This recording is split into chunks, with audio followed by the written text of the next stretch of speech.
할렐루야. 오늘도 주님의 크고 놀라우신 은혜와 평강이 여러분에게 함께 하시기를 간절히 축복합니다. 12월 3일 수요일, 오늘 우리에게 주시는 하나님의 말씀은 시편 11편 1절로 7절입니다. 내가 주님께 피하였거늘 어찌하여 너희는 나에게 이렇게 말하느냐.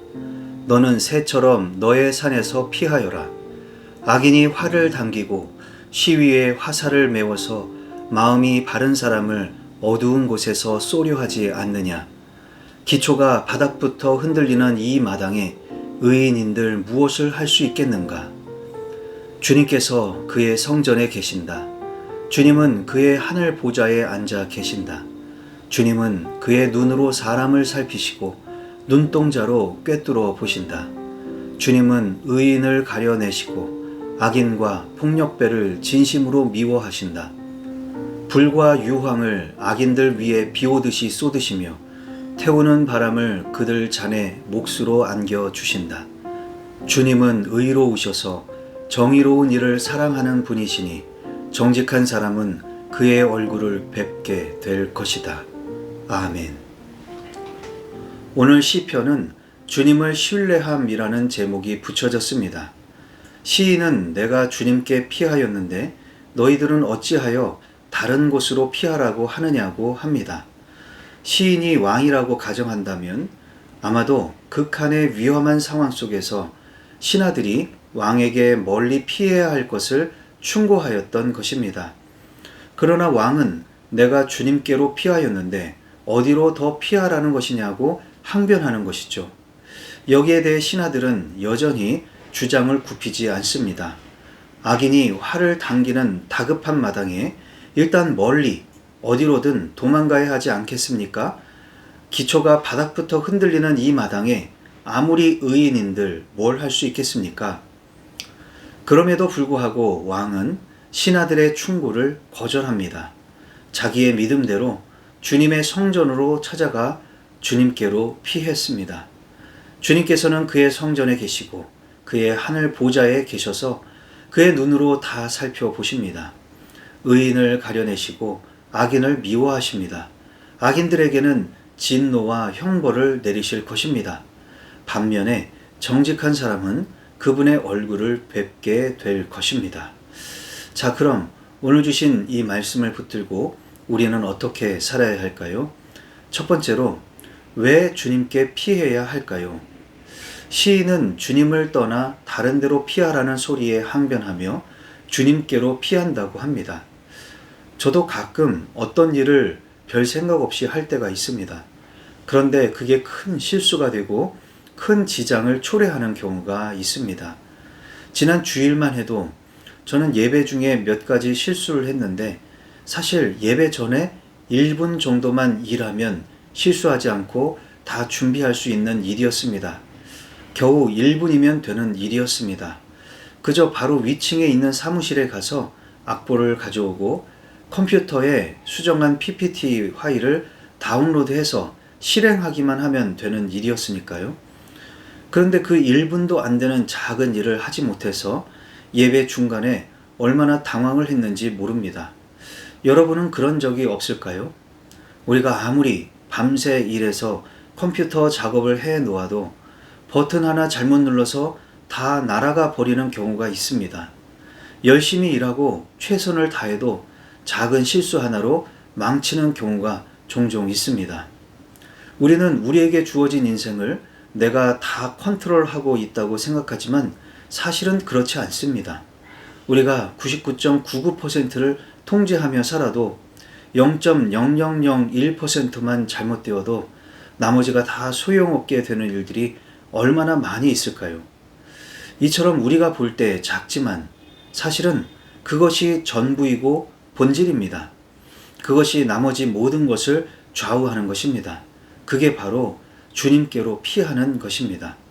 우리가 주님께로부터 멀어져 있으면, 떨어져 있으면 이 세상 그 어떤 부귀 영화와 성공도 물거품이 될 수 있습니다. 세상을 다 가진다 한들 주님을 모시지 못한다면 그건 천국이라 할 수 없는 것이죠. 주님께 피하고 주님을 의지하는 것은 우리 삶의 가장 우선순위에 있어야 하는 것입니다. 두 번째로, 그렇다면 현실적으로 아무것도 하지 말아야 할까요? 가끔 영화나 드라마에 보면 힘자랑하는 사람들이 이런 말을 합니다. 나는 내 주먹을 믿는다. 그렇지요. 완력을 쓰는 것은 눈에 당장 보이고 당장 결과가 나타나니까 주먹을 믿는다고 하는 것이죠. 그런 사고방식을 가지게 되면 하나님을 믿고 하나님을 의지하려는 사람이 답답해 보이거나 비현실적으로 느껴질 수 있습니다. 그러나 오늘 본문에서 주님께 피하려고 하는 것은 결코 비현실적인 것이 아닙니다. 현실을 외면하고 회피하려는 것도 아닙니다. 우선 이 시가 다윗의 시라고 할 때 다윗은 그가 왕으로 있을 때 대부분을 전쟁터에서 보냈습니다. 아들 압살롬의 반란이 일어났을 때 그는 철양맞게 피신을 떠나야 했습니다. 이 시에서 가정하고 있는 것처럼 피신해야 하는데 그런 현실을 외면하고 주님의 성전에 꽁꽁 숨어 있었던 그런 것은 아닙니다. 그는 주님께 피하여서 힘을 얻고 다시 세상 속으로 나아갔습니다. 그가 세상 속으로 나아갔다고 해서 주님을 떠나는 것이 아닙니다. 그래도 역시 주님 안에서 주님과 함께 세상으로 나아갔던 것입니다. 주님께서 맡기신 일을 감당했던 것입니다. 예를 들어 사람이 아파서 사경을 헤맬 때 당장 구급차를 부르고 병원에 데려가서 적절한 치료를 받아야 하겠지요. 그런데 하나님께 기도하면 낫는다고 하면서 기도만 하고 있다면 어떻게 될까요? 그건 주님께로 피하는 것이 아닙니다. 주님이 맡기신 일을 회피하는 것입니다. 선한 사마리아 사람의 비유를 보시죠. 훌륭하다 하는 제사장이나 바리새인들은 제사하러 가고 기도하러 갔겠지만 이 선한 사마리아 사람은 그 불행한 사람을 도와주고 여관에 데려가 주었습니다. 제사장 바리새인들의 종교 생활은 주님을 떠난 것이고 선한 사마리아 사람의 행위는 주님께로 피하는 것입니다. 진정으로 주님께 피하는 사람은 진정으로 주님께서 맡기신 일을 감당하게 됩니다. 더욱더 현실 속으로 나아가고 그 속에서 싸우며 주님의 나라를 세워 나아갑니다. 기도하시겠습니다. 사랑과 은혜가 풍성하신 하나님 아버지, 오늘도 말씀으로 새날을 열어주시니 감사를 드립니다. 아무리 세상이 공격하고 아무리 우리가 바쁘다 해도 주님께로 피하는 삶과 시간을 결코 놓치지 않게 하옵소서.